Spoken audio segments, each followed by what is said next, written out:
Geocaching is the process of using GPS coordinates to find something someone has hidden for you to find.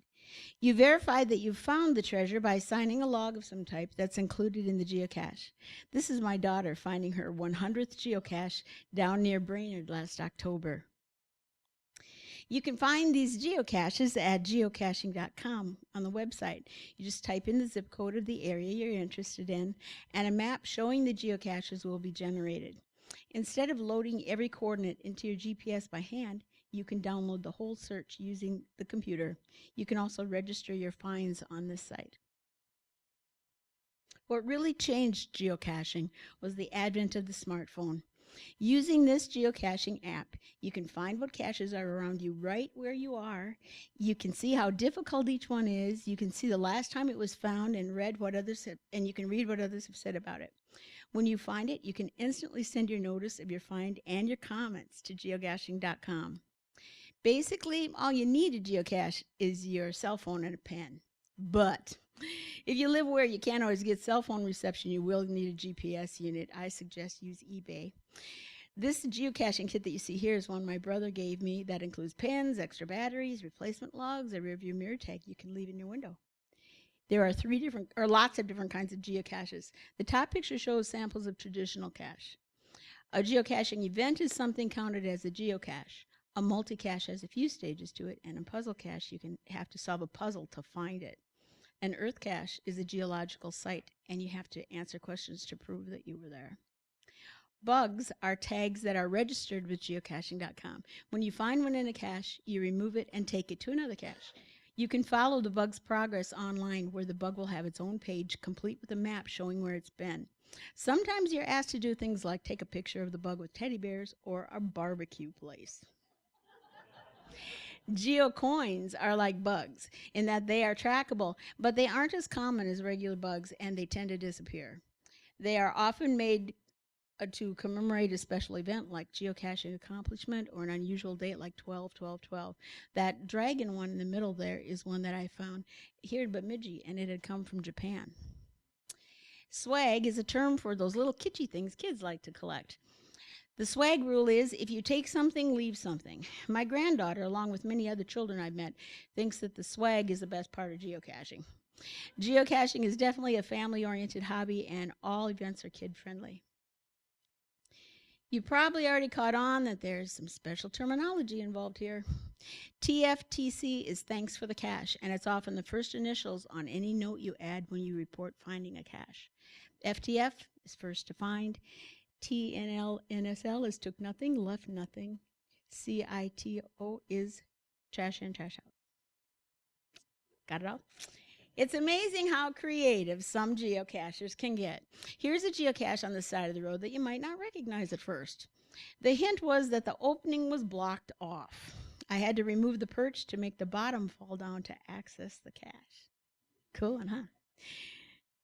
This next one was very well disguised. See that little tiny plastic cap?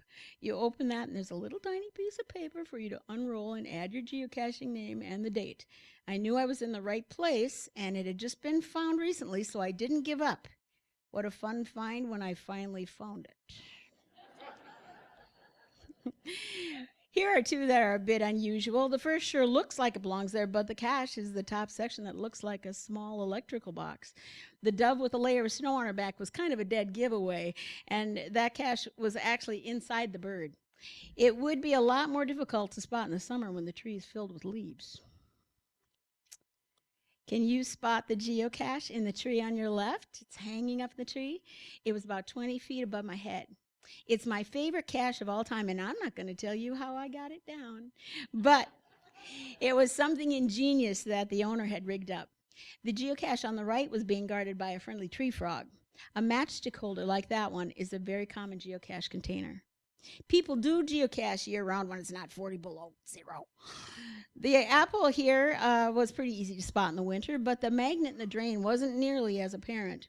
The huge treasure chest filled with swag was an unexpected surprise. Geocaches come in many sizes and shapes, but most tend to be small, too small for swag sometimes. The size is shown in the description. Sometimes geocaches are just plain funny. Look at this one. It was called I Would. Get it? I would. The next one was Deep in the Woods, and it was called Take Time, and it was really a surprise when you walked around that tree. The parking meter was called Big Yellow Taxi. Some of you get that. That's a Joan Collins song. Oh, I'm sorry. Power trails are trails that have a geocache about every tenth of a mile. The one shown here is the Red Jacket Trail in southern Minnesota, but we have the Paul Bunyan Trail starting right here in Bemidji that goes all the way to Brainerd. People often go in groups and sign off as a group on each cache.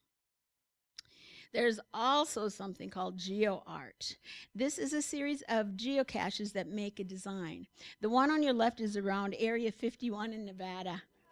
The 200 Thunderbird is near Idaho Air Force Base, and it's made of different kinds of geocaches, so when you print out the map, they come up with all those different colors. The bottom work of art is in South Dakota. There it is again. Last summer, my brother Jim and I went to this site for 2 days, and we only got through the A of the geocaching. Once you find a geocache, it shows up online as a yellow smiley, so you can see exactly how far we got. We saw some unusual sights and beautiful sunsets, and we'll go finish this summer, maybe. He got a girlfriend. There are there are different geocaching organizations that you can join. The North Star Geoseekers from this part of Minnesota, and they host meeting and events.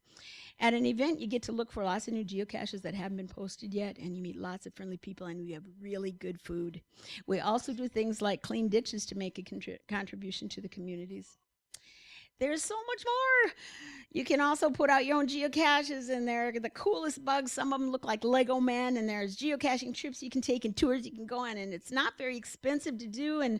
But just remember, sometimes you find yourself in the middle of nowhere, and sometimes in the middle of nowhere you find yourself.